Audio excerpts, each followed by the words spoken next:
काहे हमरा के बिसरनी हरि जी, काहे हमरा के बिसरनी हरि जी, कावना कसूर से, कावना कसूर से, आवे के जरूर बाटे हमरा पुकार से, आवे के जरूर बाटे हमरा पुकार से।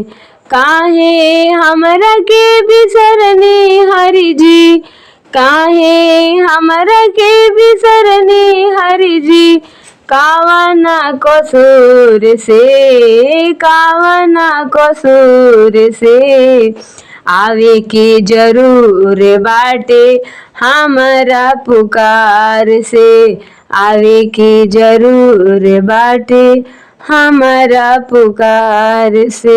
सतयुग में भैनी, सतयुग में सतही से नेहिया लगवनी, राजा हरिश्चंद्र के खेवैया बनवनी। सतयुग में सतही से नेहिया लगवनी, राजा हरिश्चंद्र के खेवैया बनवनी। सेवरी के तरनी रउआ, सेवरी के तरनी रउआ, झूठी बैर खाई के, झूठी बैर खाई के, आवे के जरूर बाटे हमरा पुकार से, आवे के जरूर बाटे हमरा पुकार से।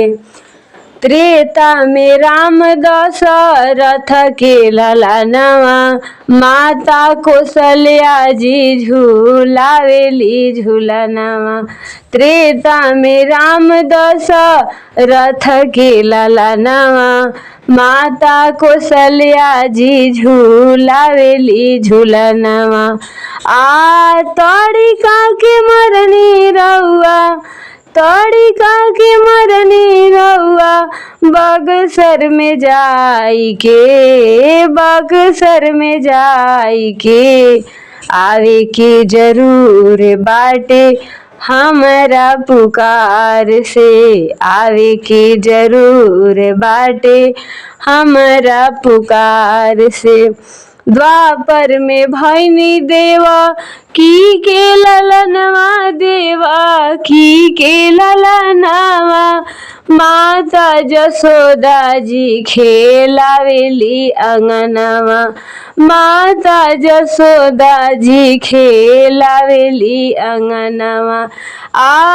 पूतना के मरनी रउआ, पूतना के मरनी रउआ, दूधवा पियाई के, दूधवा पियाई के, आवे के जरूर बाटे हमरा पुकार से, आवे के जरूर बाटे हमरा पुकार से। कल युग में संत लोग ताकेलन डगरिया, कहिया ले आइब हरि जी हमरा नगरिया। कल युग में संत लोग ताकेलन डगरिया, कहिया ले आइब हरि जी हमरा नगरिया। कल युग में संत लोग ताकेलन डगरिया, कहिया ले आइब नाथ हमरा नगरिया। भक्त लोग के तरनी रउआ, भक्त लोग के तरनी रउआ, दर्शन कराई के, दर्शन कराई के, आवे के जरूर बाटे हमरा पुकार से, आवे के जरूर बाटे हमरा पुकार से। गज के पुकार सुनी ग्राह के मरनी, वासुदेव देवकी के कष्ट से उबरनी।